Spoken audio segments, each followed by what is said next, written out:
ಸಾಲ ಕಪ್ ನಮ್ದೆ. ಯಾರು ಹೇಳಿದ್ರು?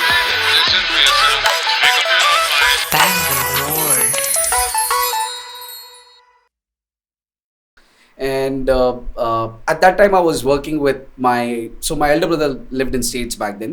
He with 3 of his friends started a global education consultancy service company here in Bangalore. So I started working as his representative here and figuring out what I was doing. So for about a year I did that, and just in fact pretty interestingly I forgot to tell you a very important part of the college. So I quit my 4th semester exams just because I had a kiddo of doing a ride across India on a motorcycle.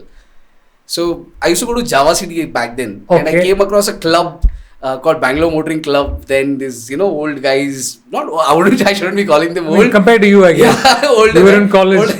Older than me. So these guys used to sit, catch up, and I was obsessed with motorcycles. Java City was like one of those old school hangouts. Like Wednesday, this club is meeting. Friday, Level Road, right? Level Road. Yeah, of course. So, I came across these guys and got to know them, spoke to them, went on a short couple of rides with them. And then one of the fellows in the club said, I am planning to do a ride to Leh Ladakh from here. That was a thing, right? Back then. Yeah. Whoever was serious about motorcycle touring, Leh Ladakh jana hai apne ko. So, from Bangalore, huh? Wow, that's quite a ride. So I was sitting there and listening to him and like, say maybe aayega. Like that whole 19-year-old George, like for everything, I'm also there, maybe who type. So I said yes, and from the whole plan of just riding to Leh Ladakh from Bangalore and coming back, just kept changing, and it became a whole India tour. So we were on the road for about 65 days, covering about 14,000 kilometers.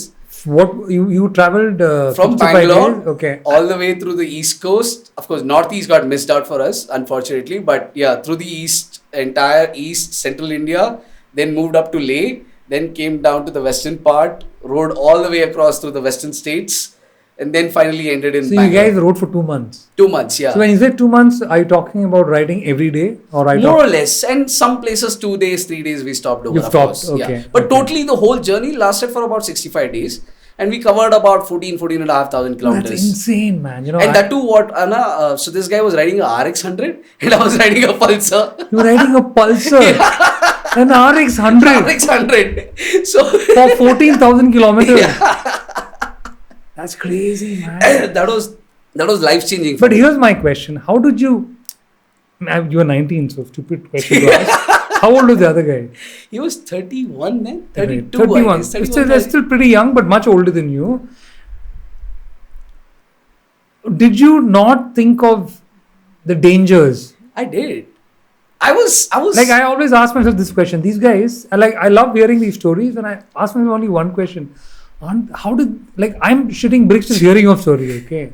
It's just the obsession, right? If you're so obsessed about something, you don't care about anything else. My biggest worry, honestly, is not even the bike breaking down. It's being attacked on the way by people that in areas you don't know. No, that's the best part, That's the apprehension we had. So we had those safety measures, carried that lamba wala screwdriver, truck driver's color, packed right next to the seat. Koi aaya to nikalenge. That 19-year-old Josh, and a small knife at the back and all that jazz. Nowhere. People were absolutely welcoming, and people are welcoming as long as you are not an asshole. So it's not scary. So you're saying it's not scary to travel across India. It's not. And this was a very small trip. And after that, I met so many amazing people who have done. This trip is ridiculous in front of them. It's stupid. Today any kid can do this, literally. Back then it was a big deal for me because I was 19-year-old and I did this, How did your parents... They were not okay with it. I even got thrashed by my dad because my stupid college sent a letter saying your kid is not attending classes, wherein that was not even me. It was another Aashish Kumar with a single A from commerce. Those morons, because of their mistake, my dad came and played football, boxing with me. So where did your parents think you were for 65 days? No, they knew I was going for the trip. Okay. But they thought that... So I hadn't had told them that, I'm doing this trip. I was just still in the preparation mode. Right. Setting up the bike, modification, all that jazz back then, luggage, vagera. So they were not aware of it. But I knew my dad would be pretty cool because he himself was a biker back then. Right. So I know that, I would be able to convince, no worries. But in between all of that, my stupid college does this. So he gets to know that I'm doing this India trip because he comes to college with me. Like, ಹೇಳಿಲ್ವಾ ಇವನು ನಿಮಗೆ ಹೋಗ್ತಾ ಇದ್ದಾನೆ ಅಂತ. So second round of batting. So your college knew you're going for a trip. My teachers knew because I had told them fourth semester exams dates were declared and our trip dates were also fixed because the window is very small for Leh. So wait, so you told your teachers I can't do the exam? Yeah, I'll be carrying it forward. Please, at least do the viva. And you told them in advance. Yeah. That you can't take the exam because you and some friend are going for right across India. Nice. Yeah, but that was amazing. That was a life-changing experience.